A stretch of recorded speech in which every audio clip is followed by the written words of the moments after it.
Okay folks, so we're back here at Young's. On the other side of those trees there is where the horse yards used to be. So we're just on this nice little seep line. I want to show you something. So over here in the mosses, you can see lots of little indentations. Now they're little. Let's have a look down there. They're little because they're two-toed. Okay?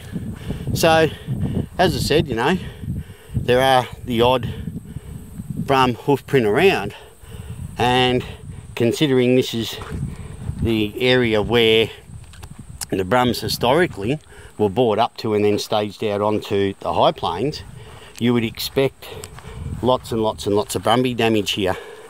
But there's not. Okay, what there is lots and lots of little indents, a beautiful wallow, right? Now they blame horses for this. They love to blame horses for this. But let's get down and have a look at all of these prints.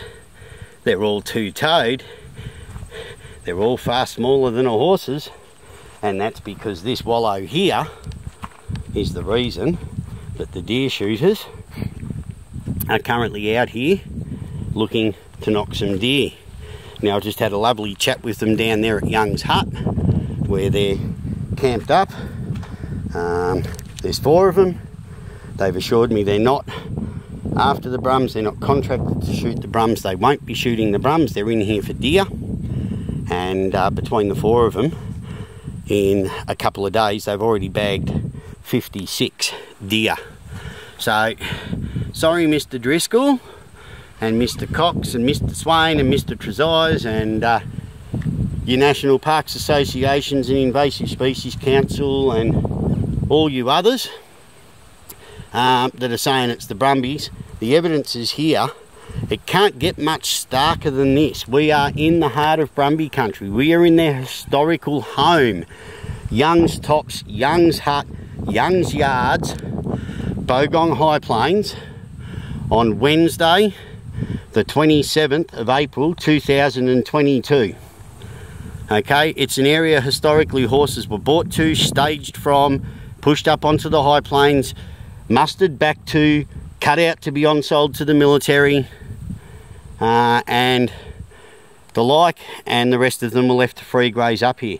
The issue, the wallows, it ain't the horses, people. You've just seen the evidence. There it is, black and white. Okay, it's deer. So we'll leave that with you, a bit of food for thought.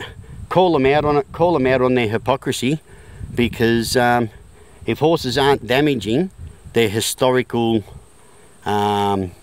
mustering area and launch area out onto the high plains, then they're not destroying anywhere else on the high plains either.